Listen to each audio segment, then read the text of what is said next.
Hello everyone, कैसे हैं आप सब? I think you all are well and doing good preparation for your exam. 1 week बची हुई है हमारे एग्ज़ाम्स के लिए, एमआरएस के लिए, एंड अराउंड 2 वीक्स के आसपास केवीएस के लिए बची हुई हैं। तो आज से हम अपना रिवीजन स्टार्ट कर रहे हैं। कीट्स मैंने आपको पहले ही पढ़ा दिया था और आज हम पढ़ेंगे कोलरिज एंड बायरन। कोलरिज एक बहुत famous poet, critic and philosopher थे। उन्होंने अपनी स्कूलिंग सेंट क्राइस हॉस्पिटल से की थी लंदन में, और वहीं पे उनकी फ्रेंडशिप हो जाती है हमारे चार्ल्स लैम्ब के साथ, जो कि बहुत इंपॉर्टेंट एक क्वेश्चन है आपके एग्जाम पॉइंट ऑफ व्यू से। ये क्वेश्चंस बार बार पूछे जाते हैं कि कोलरिज की फ्रेंडशिप कहाँ हुई थी, किससे हुई थी। एक चार्ल्स लैम्ब और हुई, उन लोग मिले थे कहाँ? क्राइस्ट हॉस्पिटल में मिले थे, स्कूल में। वो एक स्कूल था, सैमुअल टेलर कोलरिज, और इसको सेंट कोलरिज भी बोलते हैं हम।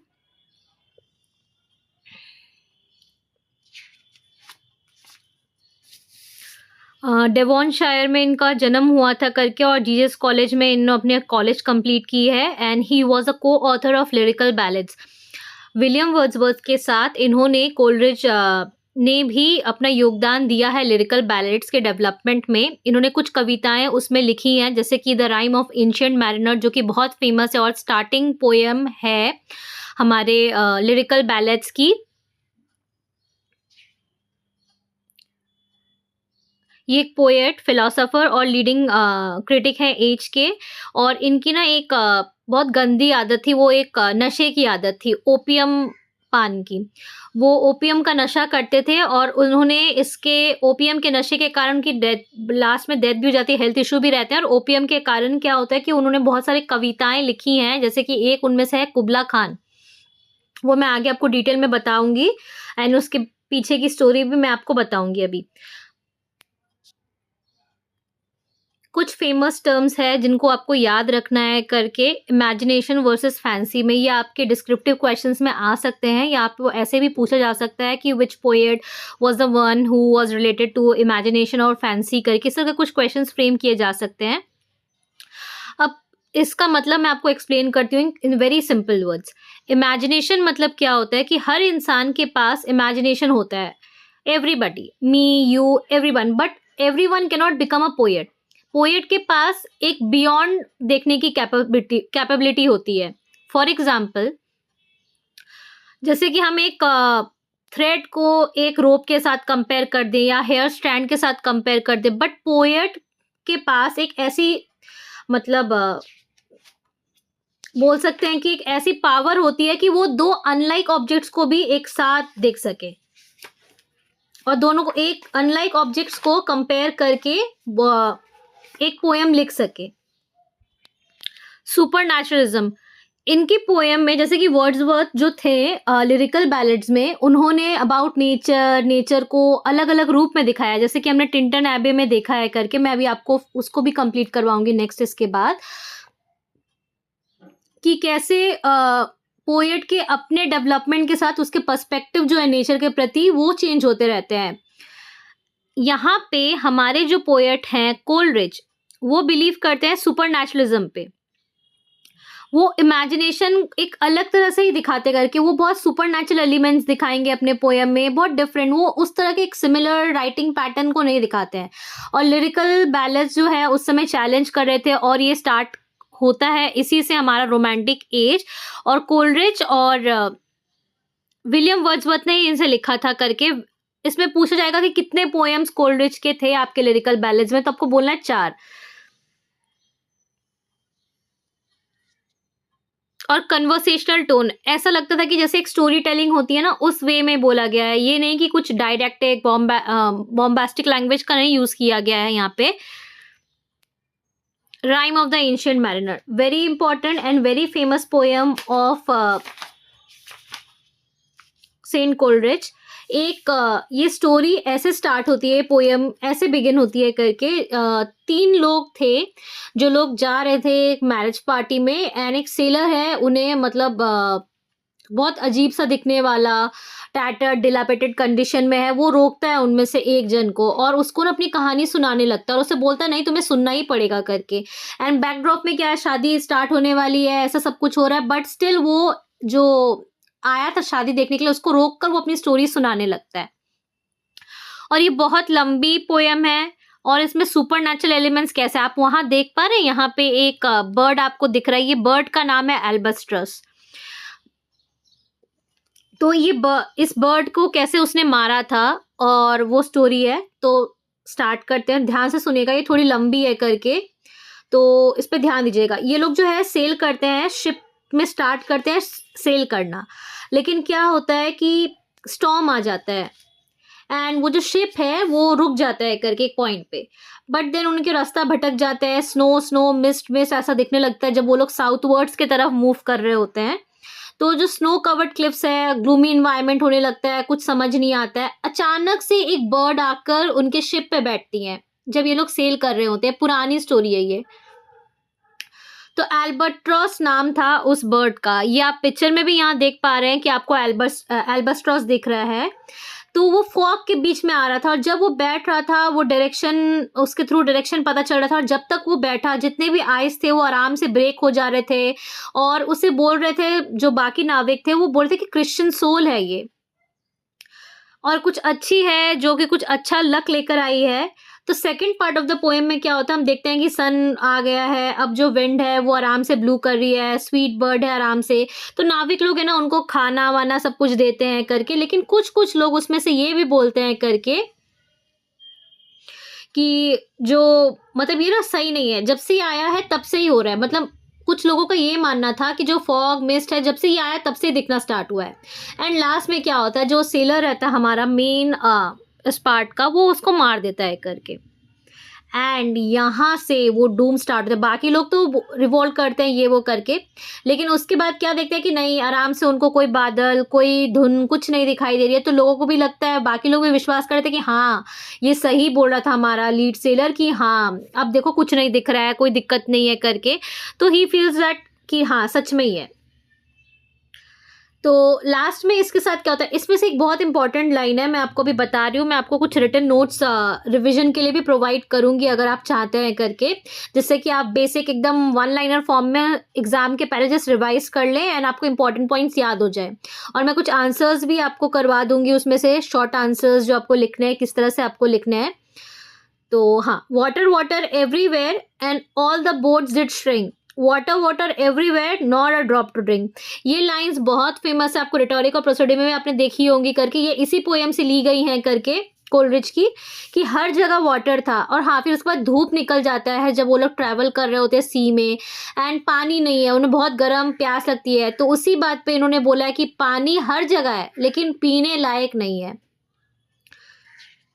और रात को देखते हैं कि मतलब ऐसा है कि जैसे कि रात को भी गर्म है इतना है, और जो प्लेग है वो स्टार्ट हो जाता है वहाँ होना। तो ये लोग मानते हैं कि ये अशुभ एक चीज़ हो गई है बोट पे, एल्बर्ट्रस को मारना सही नहीं था करके।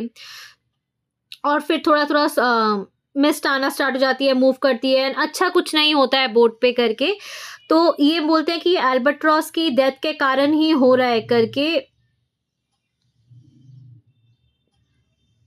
तो ये पोएम कुछ ऐसी रहती है। यहाँ पे फिर लास्ट में और बहुत सारे उन्होंने सुपरनैचुरल एलिमेंट्स दिखाया है करके, जैसे कि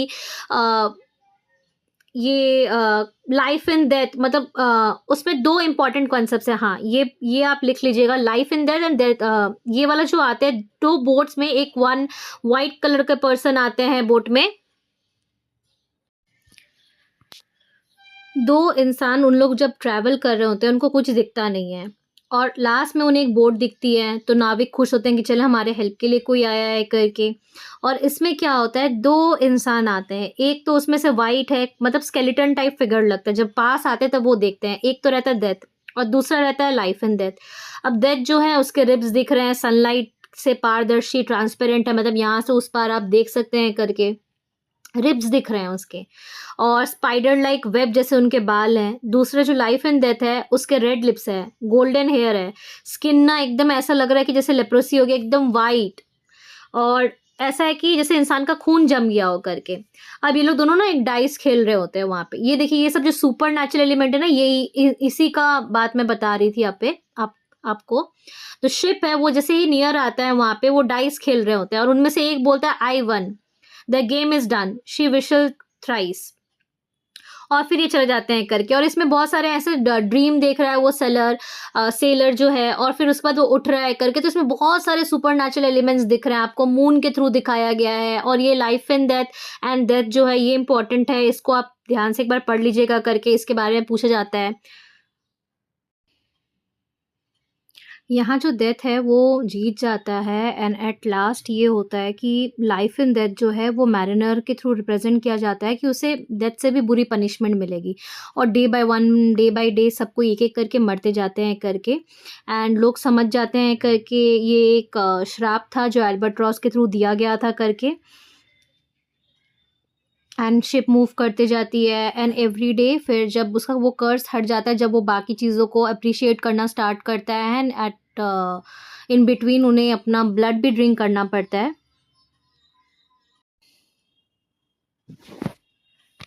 सॉरी फॉर द डिस्टर्बेंस। तो हम पढ़ रहे थे ये कि जो बाद में वो क्रिएचर्स को वैल्यू करने लगता है, एंड वो वैल्यू करने के बाद बारिश होती है, और उसके बीच में उसके पहले एक टाइम पे जब उसे प्यास लगी थी, उसे अपने हाथ को ही बाइट करके अपना खून पीना पड़ा था, अपना गला की प्यास बुझाने के लिए।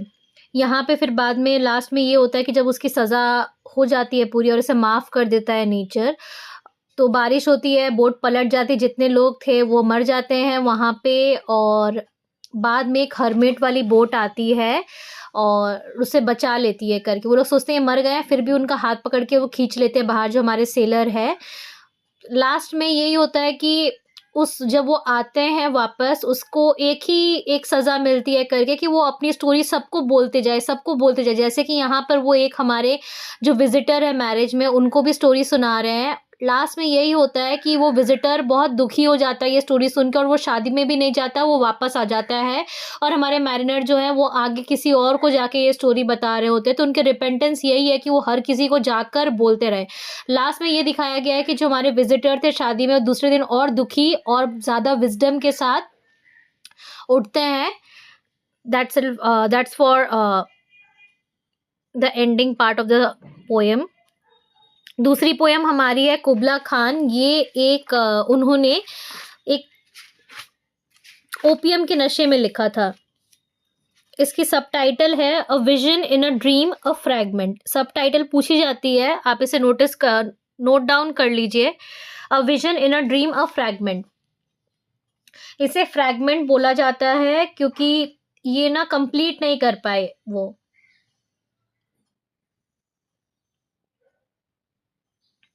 ये बोलते हैं करके अपने प्रीफेस में कि परचेजर्स पिलग्रिमेज वाला जो प्रीफेस रहता है उसमें बोलते हैं कि बीमार थे और इन्होंने ओपियम का नशा किया था। वो एक गेस्ट हाउस में थे और एक विजिटर आ जाते हैं उनके पास। विजिटर से आने के कारण जब वो पोयम लिख रहे होते हैं दौरान, जब वो उठ जाते हैं वहां से, तो उनका एक फ्लो ब्रेक हो जाता है। और वो फ्लो ब्रेक होने के कारण वो बाद में जब रिटर्न करते हैं लिखने के लिए वो पोयम, तो he couldn't write it the way he was writing it, and it could never be completed the way he wanted it to be completed. Kubla Khan, first part of the poem is like Kubla Khan जो एक Mongol king थे Yuan dynasty के और China में। वो एक epitome थे strength और इम्पेरियलिज्म के। तो कुबला खान ने अपने सर्वेंट्स को बोलते हैं कि एक प्लेजर ड्रोम बनाया जाए मेरे लिए, जनाडू। ये पूछते हैं, जैसे कि यहाँ पे आप देख पा रहे हो जनाडू का जिक्र है, ये आप याद कर लीजिएगा जनाडू। और वहां पे कौन सी नदी बह रही होती है? एल्फ, अ होली रिवर। तो वो अंडरग्राउंड बह रही होती है और वो ना अनकंटामिनेटेड है बाय ह्यूमन सिविलाइजेशन, और वो माउंटेन से फ्लो कर रही होती है जहाँ पे किसी ह्यूमन सिविलाइजेशन ने अभी तक ट्रेड नहीं किया हो। तो कुबला खान चाहते थे कि उनका एक पैलेस जो है वहां पे बिल्ड हो। अब उसका डिस्क्रिप्शन उन्होंने किया है कि वहाँ पे कैसे प्लांट्स थे, सेडान के प्लांट्स थे, क्रैक से ग्रो हो रहे थे, और बहुत ब्यूटीफुल एक इमेजरी, बहुत ब्यूटीफुल पीस दिखाया। और वहाँ पे कोई डिस्टर्बेंस नहीं है, कुछ नहीं। वहाँ एक झरना है, एल्स माउंटेन के रिवर का झरना है, जो कि जिसका आवाज़ बहुत सूदिंग लगता है पोएट को हमारे। यहाँ पे एलिट्रेशन का भी यूज करते हैं poet. 5 miles meandering with mazy motion। तो 5 miles meandering mazy motion, सब में एलिट्रेशन का आप देख सकते हैं जिक्र है। और ये जो फर्स्ट स्टैंजा में पोएट ना बोलते हैं कि उन ऑर्डर करते हैं कि एक प्लेजर डोम बनाना चाहिए। सेकंड में उनका डिस्क्रिप्शन रहता है वो फाउंटेन के लिए। थर्ड स्टैंजा में वो म्यूजिक जो है एक वुमेन का उसको डिस्क्राइब करके बताते हैं। यहाँ जो लास्ट पार्ट है वो बोलते हैं if I could be creative और sing like a damsel it would delight मी।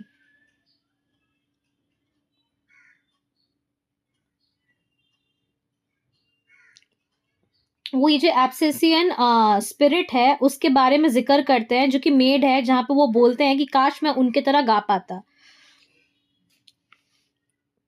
यहाँ पे यही है the poem remains a fragment famously interrupted by a person from Porlock representing the fragile nature of creative inspiration. वो around 36 जब वो उठते हैं नींद से अपनी ओपियम मेडिसिन लेकर, जो वो सो जाते हैं करके, और जब वो उठते हैं करके वो 36 लाइन्स लिखते हैं। फिर बाद में वो 18 लाइन्स उसमें और लिखते हैं और उनको लगता है कि ये इनकम्प्लीट है करके। 1979 की बात है ये। यहाँ जो रिवर एल्फ है उससे दिखाया गया फ्लो ऑफ लाइफ या सबकॉन्शियस माइंड, और प्लेजर डोम जो है ना उसे रिप्रेजेंट किया गया आर्ट और सिविलाइजेशन के लिए। आयम्बिक पेंटामीटर यूज करते हैं वो, और इनकंसिस्टेंट यूज ऑफ राइम रहता है इसमें।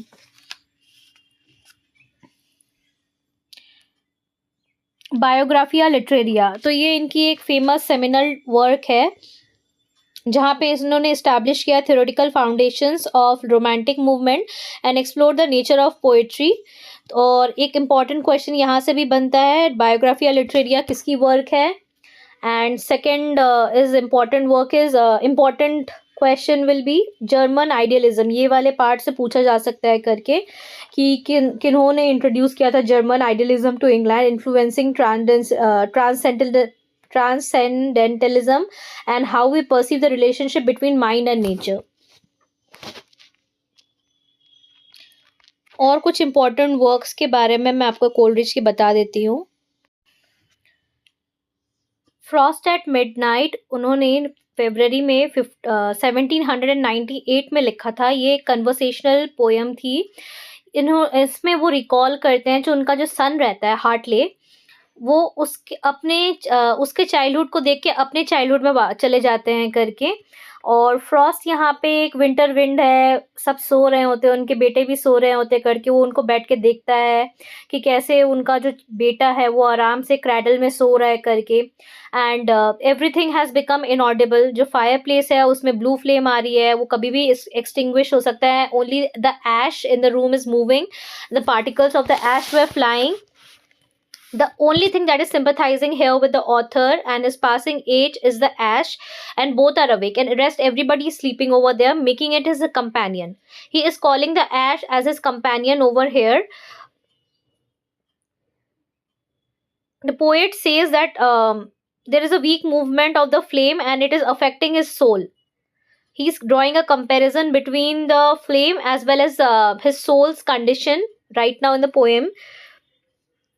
एंड सेकेंड तो यही उनकी फ्रॉस्ट एट मिडनाइट रहती है। आप जस्ट थोड़ा मोटा मोटा जान लीजिए। दूसरी इंपॉर्टेंट पोएम है क्रिस्टबेल, इस पे क्वेश्चंस आते हैं, तो क्रिस्टबेल को भी आप कर लीजिएगा। मैं आपको कुछ नोट्स दे दूंगी, आप उनको टेलीग्राम के थ्रू डाउनलोड कर सकते हैं और उसे एग्जाम के पहले आपके लिए हेल्पफुल होगी वो पॉइंट वाइज रिवाइज करने में। वहाँ पे मैं क्रिस्टबेल भी ऐड कर दूंगी आपके लिए। तो क्रिस्टबेल एक पोएम है, super natural element, Gothic element जो कि उनकी पोइट्री में पाई जाती हैं, उनका वर्णन और जिक्र आप इसमें आराम से आप देख पाएंगे कैसे वो इस चीज़ में पोर्ट्रे करते हैं। क्रिस्टबेल एक नाइट के लिए एक लड़की जंगल में जाती है प्रे करने के लिए अपने फादर से छुप के करके, उनके बिलवेड के लिए। तो वो प्रे करती है, तो वहाँ पे ना उसे एक वाइट ड्रेस में एक लड़की मिल जाती है। वो बोलती है कि मेरी हेल्प करो प्लीज़ प्लीज़, मुझे ना मतलब ऐसे किडनैप करके ले आए हैं 5 राइडर्स, वो लोग आते ही होंगे करके। और उसकी ड्रेस देख के लगता है ना कि वो अच्छे घर से ही बिलोंग करती है। तो क्रिस्टबेल जो हमारी यहाँ पे प्रोटैगनिस्ट नहीं, मतलब हमारी जो लीड हीरोइन है करके, यहाँ पे वो बोलती है कि हाँ हाँ ठीक है मैं बचा के ले चलती हूँ, आप मेरे महल में जाओगे तो सेफ रहोगे करके। अब यहाँ पे वो देखते हैं उस लड़की का जो नाम रहता है उसका जेरल्डाइन नाम रहता है। अब जेरल्डाइन जो है वो जब गेट के पास आती है ना, तो लोहा का एक गेट रहता है और वो वहीं पे ना ऐसे हो जाती है जैसे चल नहीं पाती है अचानक से। उसको कुछ हो जाता है, बट पोएट हमारा मतलब जो हमारी जो क्रिस्टबेल है उसे ये लगता है कि शायद उसे मतलब वीकनेस हो गई हो ट्रैवल करके ये वो, बट फिर वो उसे उठाकर लेकर आती है अंदर आयरन गेट के अंदर से। रात को तो सब सो ही रहे होते हैं, तो उस समय कोई नहीं था, तो आयरन गेट के अंदर से उसे लेकर आती है, तो थोड़ी देर बाद वो फिर एकदम अचानक से खड़े हो जाती है। ये हमारा फर्स्ट सुपरनैचुरल एलिमेंट का ज़िक्र जो उस पोएम में हुआ है। एक एरी एलिमेंट भी है, गॉथिक एलिमेंट्स है, यही सब चीज़ें जो उन्होंने अपने पोएम्स में लिखा है, ये फर्स्ट। ये रोमांटिक पोएट थे, बट देखिए इनमें डिफरेंस, बाकी सब एडमायर करें नेचर को, डैफोडिल्स को, ये बट ये सुपरनैचुरल एलिमेंट्स पे लिखते हैं और नेचर के साथ ही मिलाकर लिखते हैं। और उसके बाद ये होता है कि फिर जो फ्लिकर एक उनका डॉग रहता है जिनका दांत नहीं रहते हैं करके, वो बार्क करता है, गुर्र नींद में ही करने लगता है। ये सेकंड डॉग बार्क करना। तीसरा होता है जो वो लोग घुसते हैं, जो उनका जो फ्लेम्स रहते हैं दीवार पे फ्लिकर होना स्टार्ट कर देते हैं अचानक से उसको देखकर, जेरेलिन को देखकर। और रूम में जो क्रॉस रहता है उस पे भी कुछ ज़िक्र होता है करके, एंड लास्ट में क्या होता है, ये लोग अपना प्रिपेयर करते हैं क्योंकि उसके फादर सो रहे होते हैं तो वो डिस्टर्ब नहीं करते सर लियोलिन को। और दूसरे दिन वो लोग बोलते हैं कि हाँ ठीक है, हम अपने फादर को बता देंगे कि आप आई हैं करके और आपको भिजवा देंगे आपके घर। एंड क्रिस्टबेल और वो लोग दोनों मतलब साथ में ही सोते हैं करके। और इसमें एक लेस्बियन वाला पार्ट भी दिखाया गया है करके कि जो क्रिस्टबेल है उसको बोला गया जेरेल्डिन के थ्रू कि आप अपने कपड़े रिमूव कर लो, और वो भी रिमूव करती है। तो जब रिमूव करते हैं तो जेरेल्डिन के दिल के पास दिखता है एक ब्लैक होल, जो कि एक हॉलो दिखता है, जो कि अनदर फोर्थ या फिफ्थ हमारा एग्जाम्पल है इस पोएम में, जो कि शो कर रहा है या हिंट कर रहा है किसी और थर्ड चीज़ के तरफ में। और नेक्स्ट दिन क्या होता है कि क्रिस्टबेल बोलना चाहती है करके, जब अपने फादर से मिलाने के लिए लेकर आती है, बट वो नहीं बोल पाती है करके कि इसमें कुछ डेविल है या कुछ है। वो लियोलिन के साथ जाके भी जेरेलिन वहाँ फ्लर्ट करने लगती है, और वो बोलती है कि उनके लॉन्ग लॉस्ट फ्रेंड जो उनके साथ उनकी थोड़ी दुश्मनी हो गई थी, बाताबाती हो गई थी, उनकी डॉटर है करके। तो उसके फादर जो है वो जेरेल्डिन के पीछे पड़ जाते हैं, एंड वो लोग दोनों चले जाते हैं। अब वो बोलना चाहती है लेकिन जेरेल्डिन उसके तरफ ऐसा देखती है और उसके मुंह बंद हो जाता है, और वो बोल नहीं पाती है करके कि नहीं। वो एक बार जब उसके जादू से हटती हुई अपने फादर को बोलती है, बट उसके फादर पे जादू चल जाता है, और उसके जो एक फादर के फादर के ना एक वो भी रहते हैं बहुत वफादार जो लोग बोलते हैं ना, वो बोलते हैं कि आप भेज दीजिए इनको, बट सर लियोलिन बोलते हैं नहीं नहीं मैं ऐसे नहीं भेजूंगी, इनके फादर आके ले जाएंगे, और वो लोग दोनों चले जाते हैं करके। और यहाँ पे क्या है कि वो उसके फादर को भी अपने बस में कर लेती है। और इसके पहले यहाँ पे ना एक बेल टॉल होता हुआ भी दिखता है, और वो अपनी मदर की कुछ चीज़ें रहती है। जब वो रात को जेरेल्डिन आती है तो उससे पता चलता है कि उसकी मदर की डेथ भी हो गई है, क्रिस्टबेल की जो मदर थी उनका डेथ भी हो गया है करके। अब यहाँ उसके फादर की तो मतलब फादर की तो वाइफ चली गई है, तो वो आराम से सर लियोलिन के साथ ही रहने लगती है करके। यहाँ पे ना गुड वर्सेस ईविल वाले पार्ट को दिखाया गया है कि क्रिस्टबेल तो गुड है हमारी, लेकिन जेरेल्डिन जो है उसे ट्रैप कर लिया गया है कि इविल स्पिरिट के थ्रू, रिलीजन के कुछ एलिमेंट जैसे कि चर्च बेल टॉल होना, रिंग होना इतने बार, वो सब चीज़ें का इमेजरी भी दिखाई गई है साथ में यहाँ पे।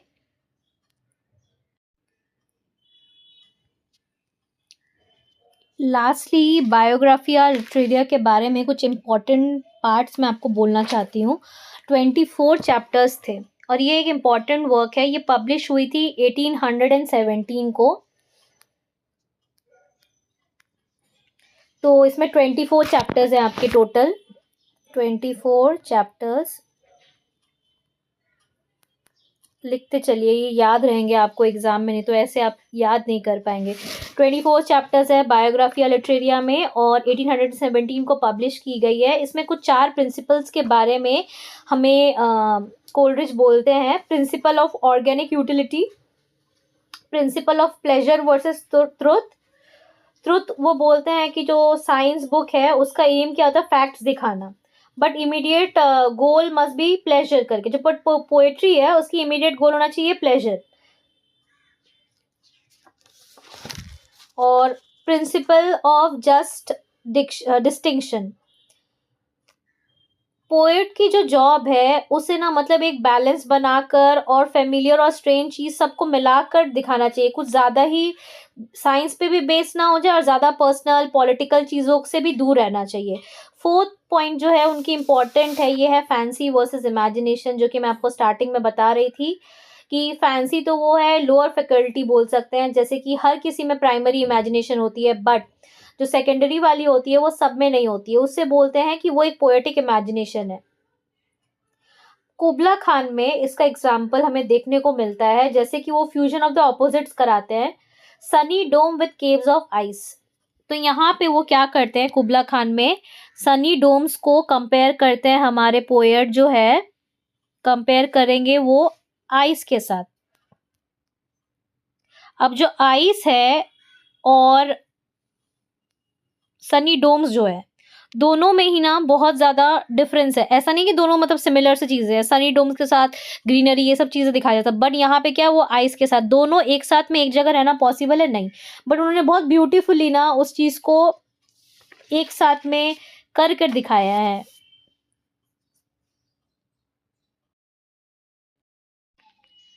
कोलरिज को हमने कंप्लीट कर लिया है और अब हम करने जा रहे हैं बायरन। तो फर्स्ट क्वेश्चन तो यही है कि उनका फुल नेम क्या था, लॉर्ड जॉर्ज गॉर्डन बायरन। दूसरी क्वेश्चन ये है कि उन्होंने लॉर्ड का जो टाइटल है कितने एज में उन्होंने मिला था ये। तो आप मुझे कमेंट बॉक्स में ये बता रहे हैं।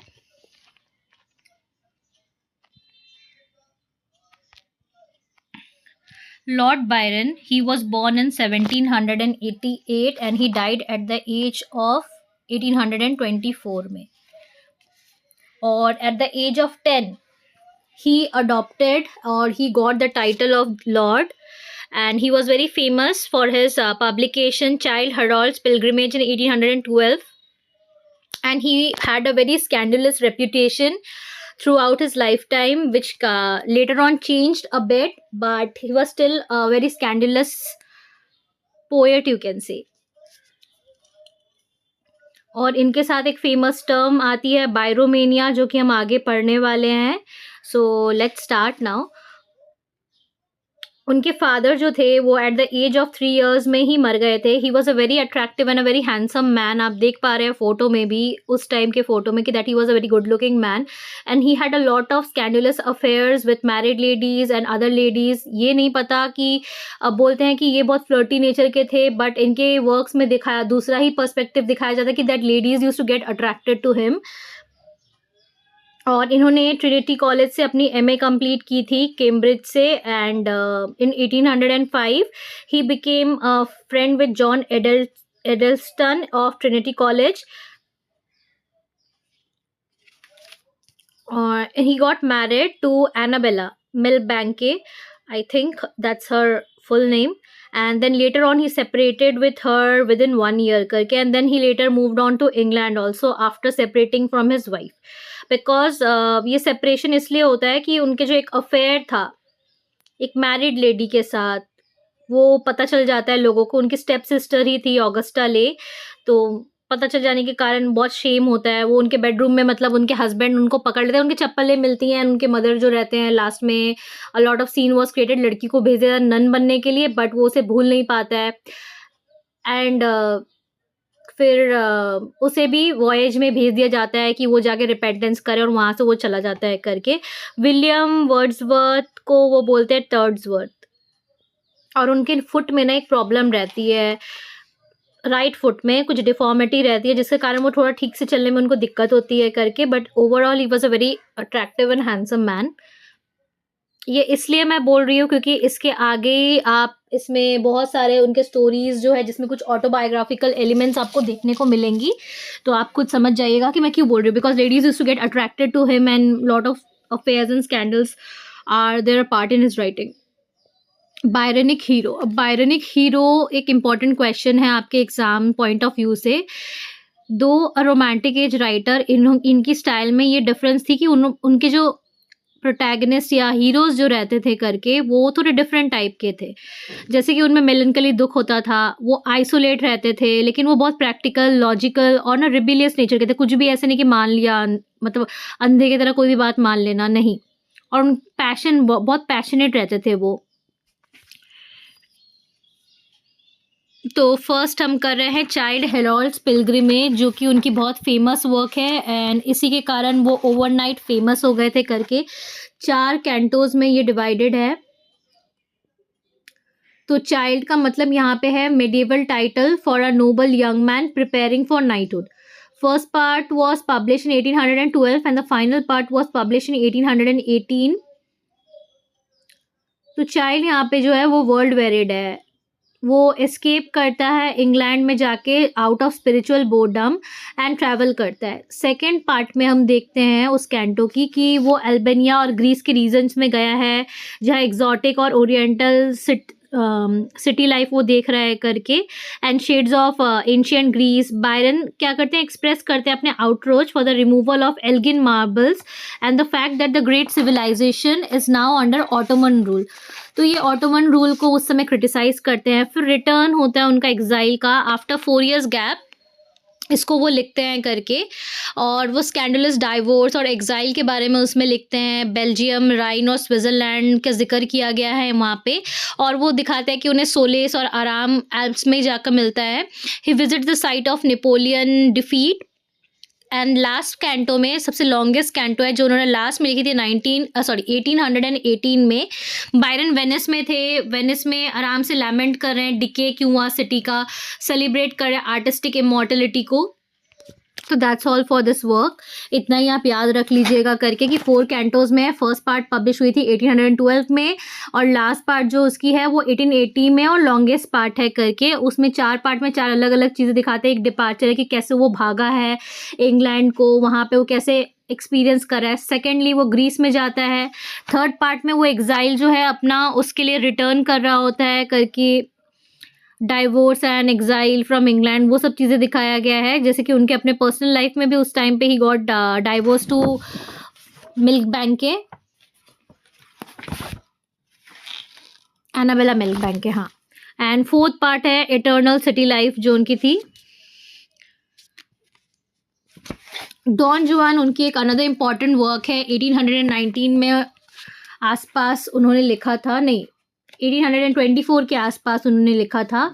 ये आयम्बिक पेंटामीटर में लिखी गई। ये क्वेश्चन आते हैं एग्जाम में अबाउट डॉन जुआन करके कि एक सटारिक पोएम है। कैसी पोएम है? कन्वर्सेशनलिस्ट पोएम दे देंगे आपको, सटारिक पोएम दे देंगे, एपिक दे देंगे आपको लिखना है सटारिक पोएम है। और इसमें क्या एक फिगर है जो कि उनके लाइफ से आप कुछ कुछ देखेंगे, लेकिन ये थोड़ी दूसरी तरफ से पर्सपेक्टिव जो लोग बोलते थे उससे थोड़ी अलग तरह की सोच में इन्होंने लिखा है करके। डॉन जुआन जो है एक कैरेक्टर है, और हाँ इनकी जो राइमिंग स्कीम है मैं बताना भूल गई कि वो ओटावा राइमा है एंड 16 कैंटोज में लिखा गया है। 17th है अनफिनिश्ड। तो डॉन जुआन एक अनफिनिश्ड पोएम है, ये भी आपको याद रखना है। तो डॉन जुआन में क्या होता है, सेल्विल के साथ वो अपने पेरेंट्स के साथ रहते हैं। उसके फादर जोस और मदर का नाम रहता है Donna Inez. He got married to Donna Julia who is 23 and is 7 years senior of Don Juan. उससे प्यार हो जाता है, अफेयर होता है, एंड फिर नहीं sorry I just made a small mistake. Donna Julia जो है वो उसकी कज़न रहती है। उसकी शादी और किसी और से हुई हुई है। उसके हस्बैंड का नाम है डॉन अल्फांसो, जो मैं आपको बताया थी ना ऑटोबायोग्राफिकल एलिमेंट के बारे में, ये वहीं उसी स्टोरी से रिलेटेड है। उसको मन पसंद आ जाती है उसकी sister and he had an affair with her but he gets caught. और लेटर क्या होता है, जो वो उसकी जो सिस्टर रहती है डोना जूलिया, उसको भेज दिया जाता है नन बना के एंड उसे शिप में भेज देते हैं करके कि वो जाए अपने चेंज करे, और वो क्योंकि वो पकड़ा जाता है करके नहीं अशीम, उसकी मदर उसको खुद ही बोलती है चले जाने के लिए करके। और वो जब शिप में ट्रैवल कर रहा होता है वो जूलिया के बारे में ही याद करते रहता है। बट उस समय क्या होता है, एक स्टॉर्म आता है और बाकी लोग जो रहते हैं फूड और वो सब चीज़ें चली जाती है।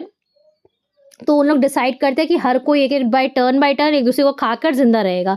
तो पहले तो वो डॉग रहता है उसको मार के खा जाते हैं, सबको धीरे धीरे पागल होने लग जाते हैं करके।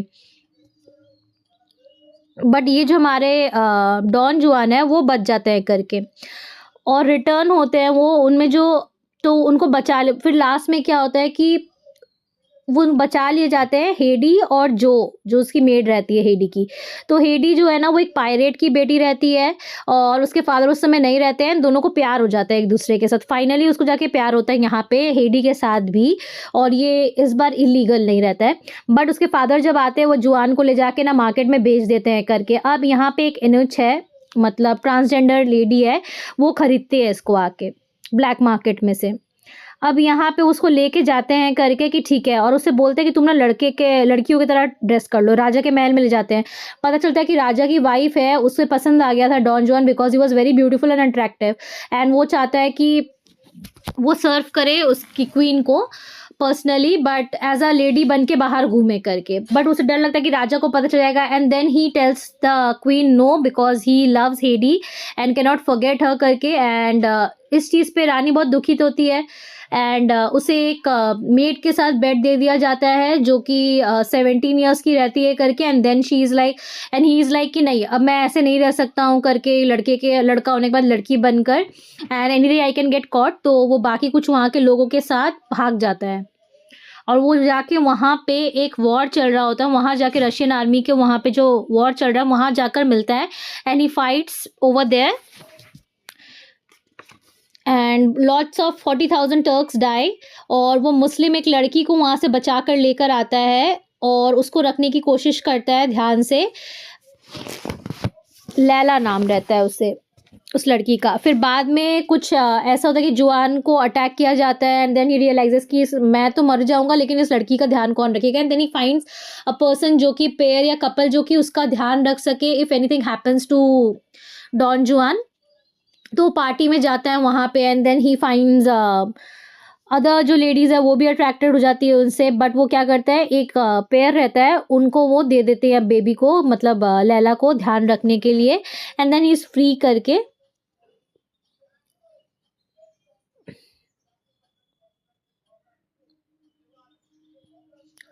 And that's how the story. Last में कुछ और चीज़ें जैसे कि जो डचेस फिट्ज है, फ्यूक है, वो मतलब मिलते हैं, ये सब बहुत सारे और चीज़ें हैं, बट आप इतना इतना याद रखिए। और आप एक बार अगर डिटेल में जानना चाहते हैं तो आप एक समरी पढ़ लीजिएगा। लास्ट में ये एक इम्पॉर्टेंट क्वेश्चन है उनके पार्ट में, बायरन इन ग्रीस, कि उन ग्रीक वॉर ऑफ इंडिपेंडेंस में उन्होंने पार्टिसिपेट किया था, और वो फीवर से मिसोलोंगी में 1824 में मर गए थे, और वो नेशनल हीरो बन चुके हैं ग्रीस के, और मार्टर हो गए थे। तो कोलरिज के बारे में और बायरन के बारे में हम लोग ने ऊपर ऊपर से पढ़ा है, रिवीजन किया अपने एग्जाम के पहले।